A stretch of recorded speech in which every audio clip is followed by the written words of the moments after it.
На нужды спецоперации текущие расходы на сегодняшний день составляют 28 миллиардов 652 миллиона рублей.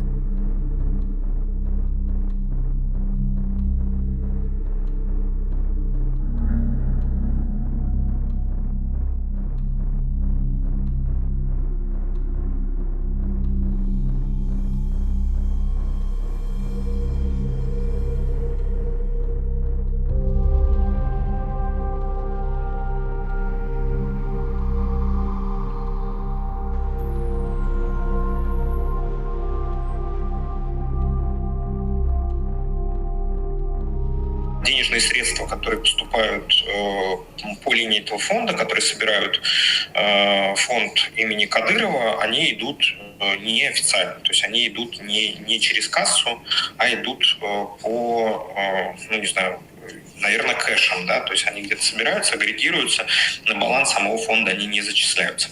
Поэтому так легко они собираются, поэтому так легко тратятся, и поэтому невозможно проверить реально, столько ли денег. То есть сказал бы он 50 миллиардов, невозможно просто проверить эти цифры, потому что они идут не через официальные каналы, то есть кэшем, то есть это теневое, назовем, финансирование, неофициальное финансирование, которое и проконтролировать, скажем так, даже и, наверное, оценить невозможно.